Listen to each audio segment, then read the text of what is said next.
Claire and I have Cohen's Monster Culture Thesis number 4, and we are going to explain what Cohen's thesis main argument is and how it relates to Dracula. Cohen's main thesis is monsters are created through a process of fragmentation and recombination in which elements are extracted from various forms. So what Cohen is trying to say here is basically that monsters are created by differences. There are two ways how the monsters are actually created, and first of all, they are created within cultural, political, racial, and sexual differences. Someone who is different, new, foreign, or disliked has been considered as a monster because people feared the unknown or they feared the difference. Secondly, these differences in 4 areas make the monster itself, like how Frankenstein is made by body parts from different people. I know this concept is hard to absorb, so we will go over this by step. Okay, so when you first see these two pictures, a word that may come to your mind is fear or being scared. If you look over at this picture right here, basically when Americans first began to settle in the United States, they feared the Native Americans and thought of them as savages and dirty. They also used these derogatory ways of thinking about them in order to promote manifest destiny and justify the extermination of Indians, and the government used the classes and social ways of thinking of each other against them and as power.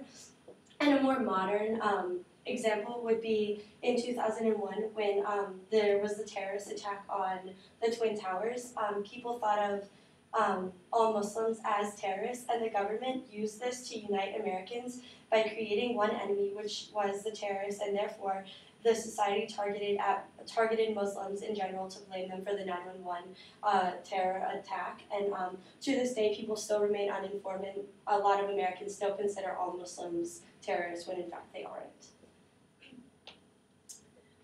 There is also a political difference, and leaders who fell out of favor were literally considered as demons from saints. Cohen briefly mentions about Ronald Reagan, the U.S. president who was favored during his presidency by many people, but then was disliked after he stepped down. So Cohen said that Ronald Reagan was a victim of a monstrous history, and I think that's pretty true. And also he explains thoroughly how England King Richard III was also regarded as a monster. Although he was physically normal, his political enemies used propaganda to spread the rumor that he had a disformed body, such as unbalanced shoulders, crooked back, visage, and all the exaggerated and falsified details to slander him. A racial difference that Cohen mentions is between the Greeks and Ethiopians. The Greeks were scared of the Ethiopians, and they thought of them as sinners and a devil's creation, and they thought that God punished them by turning them black, by burning them by the sun, and thought that this was a punishment for them being sinners and going against the law. And Europeans also used this because the Europeans feared that Europe might lose its homogeneity by import of slaves during the Renaissance, and they wanted to distance themselves from the Ethiopians by regarding them as monsters and making them look really. Last but not least, we have sexual difference, and women who are overly masculine or men who are overly feminine were vulnerable to monsterization, simply because they had physical features that differed from those of normal, typical. Some examples are weird sisters and hermaphrodites, and people considered them as monsters because they preferred heterosexuality over homosexuality, and they wanted women to be woman-like and men to be men-like, so they wanted to clearly separate gender features. These were the 4 main differences that Cohen categorized and we picked out two main differences that we can relate to Dracula. And first one is sexual difference. Unlike Mina, who is an epitome of a Victorian woman, Lucy tends to be like innately flirtatious and lustful. In the book, Lucy is considered as a monster because of two main reasons. First of all, when she transforms into a vampire, she completely this like gorgeous, seductive, and manipulative figure. And this, like, she is completely opposite from all the other women, including Mina, like who were expected to be pure, innocent, like weak, vulnerable, and obedient to men. And because she was so different from all the other women in her time period, she was considered a monster. And secondly, she is a physical threat to people now that she needs to prey on like alive human beings to get blood.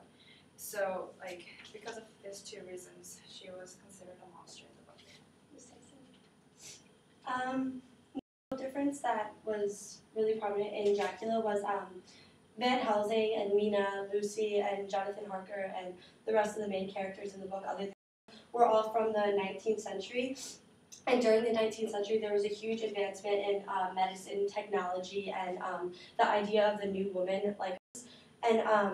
They found it difficult to kill Dracula. Like a good example was when they found it difficult to kill Dracula because they couldn't use modern technology. Because since he was from a different time period, he was basically stuck in that time period. So like, although they couldn't use like certain things like guns and stuff to kill him, they had to stab him in the heart, and they couldn't use medicine against him and the people that he preyed on. Eventually would have worn off, and they also found this. It also became difficult when because Dracula continues to try to like power that he had in the past, and it's like difficult to. Yeah. The book Dracula explains much about the time period of the book, which is the end of 19th century in England, by many reasons. First of all, the sexual difference between Lucy and Mina points out how Victorian women were expected to be innocent and pure. And also, the cultural difference that Dracula faces, such as like his insistence, like his desire to regain his Romanian family like power, and his pride and superiority that he feels regarding his heritage, like shows how the Eastern Europe has like fallen out from the powerful position, and England has like rose as a new powerful country due to industrialization. Okay, and the last slide is monsters equal difference, and here we cut out a picture. We'll show you next. We cut out a picture of Frankenstein, and Frankenstein was considered a monster because he was created out of multiple different human parts and like different limbs and stuff and organs, and people feared him, but they didn't really know the inside of him. And on the inside of Frankenstein's body, we cut out a bunch of pictures of things that people literally and figuratively fear. And basically, all of these examples were in our presentation, like racial and political and sexual and racial, cultural, and so yeah. Thank you for listening.